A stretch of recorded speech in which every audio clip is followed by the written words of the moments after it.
Hi guys, welcome back to my channel. मैं हूँ दीक्षा और आज की वीडियो में मैं बात करूँगी कि विश मिलने से पहले हर विश पाने वाले के मन में एक सवाल होता है कि मेरी विश कब मैनिफेस्ट होगी, कैसे मैनिफेस्ट होगी, सब कुछ कैसे ठीक होगा।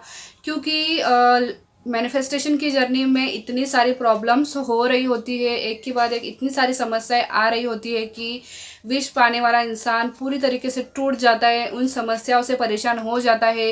भले ही यूनिवर्स के उनको कई सारे साइन मिल रहे होते हैं, एंजल नंबर्स, बटरफ्लाइज वगैरह, उनकी विश से रिलेटेड साइन, उनके स्पेसिफिक पर्सन से रिलेटेड साइन, सभी साइन उनको मिलते रहते हैं।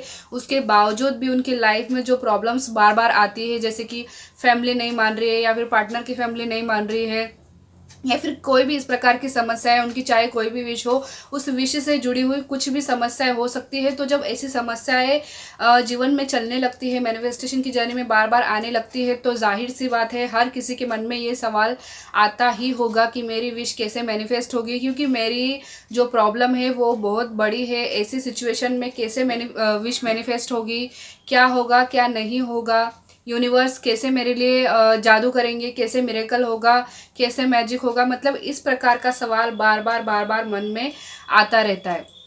तो देखिए, होता क्या है, जब आप इस सवाल को सोचते रहते हैं तो आप एक गलती कर रहे होते हैं कि आप ना प्रॉब्लम्स के बारे में सोच सोचकर और प्रॉब्लम्स को क्रिएट करते जाते हैं।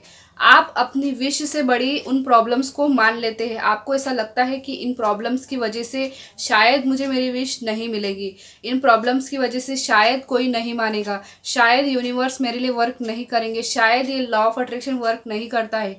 मतलब आपके मन में ना डाउट सा आने लगता है। तो ये डाउट क्या है? ये डाउट एक प्रकार की गलती है जो कि आपको नहीं करनी है।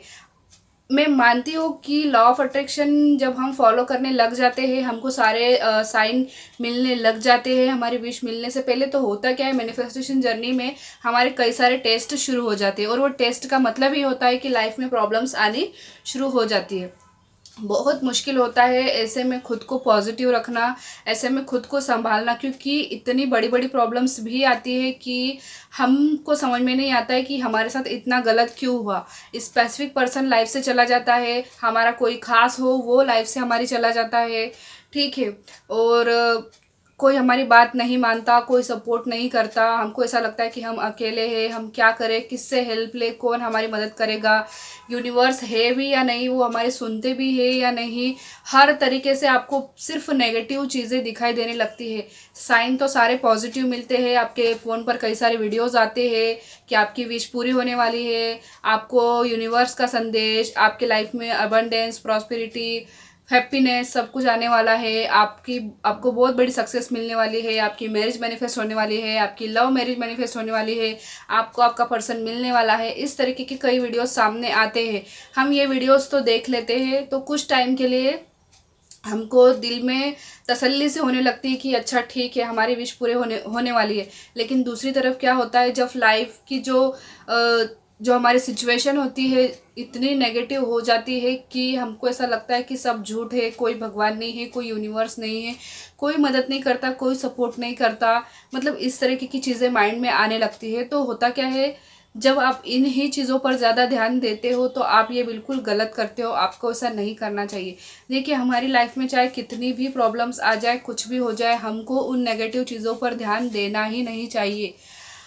अगर आपके सामने कोई भी नेगेटिव बात करता है, नेगेटिव बोलता है, कुछ भी आपको बोलता है, तो आप ना बस ये सोचिए कि मुझे इस इंसान की बात पर विश्वास नहीं है, मुझे सिर्फ मेरे भगवान पर विश्वास है, मुझे यूनिवर्स पर विश्वास है कि यूनिवर्स मेरे साथ है और वो मुझे मेरी विश देंगे ही देंगे।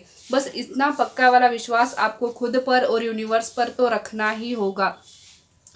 आप ये मत सोचिए कि विश कैसे मिलेगी, कहाँ से मिलेगी, कैसे आएगी, कब आएगी, ये आपका काम है ही नहीं। आप बस रेडी रहिए, हर पल, किसी भी पल आपको आपकी विश मिल सकती है। तो हर पल आपको सिर्फ तैयार होके बैठना है कि यस, मैं रिसीविंग मोड में हूँ और मुझे मेरी विश मिलने वाली है। तो बस इसी चीज़ को आपको फॉलो करना है। उन लाइफ में आने वाली प्रॉब्लम्स को, उन नेगेटिविटी को जितना हो सके इग्नोर कीजिए। मुश्किल है, मैं जानती हूँ, क्योंकि मैं खुद भी इस मैनिफेस्टेशन जर्नी से गुजर चुकी हूँ। तो बहुत मुश्किल होता है, लेकिन करना पड़ता है और आपको करना ही पड़ेगा। उसको पूरी तरीके इग्नोर करना पड़ेगा, क्योंकि वो सिचुएशन परमानेंट नहीं है, वो सिचुएशन बदलेगी ही, ठीक है। विश मिलते ही सब कुछ एंड में ठीक हो जाता है। तो बस आपको यही विश्वास रखना है कि चाहे कुछ भी हो, मुझे मेरी विश मिलेगी। वो कैसे मिलेगी, क्या, कब मिलेगी, वो सिर्फ यूनिवर्स को पता है। ठीक है, आपको बस खुश रहना है, रिसीविंग मोड में रहना है और यूनिवर्स को ग्रेटिट्यूड देते रहना है। सो आई होप आपको समझ में आ चुका होगा कि कौन सी गलती हमको नहीं करनी चाहिए विश मिलने से पहले। तो मिलेंगे अगले वीडियो में, तब तक के लिए अपना ध्यान रखिएगा। Bye bye.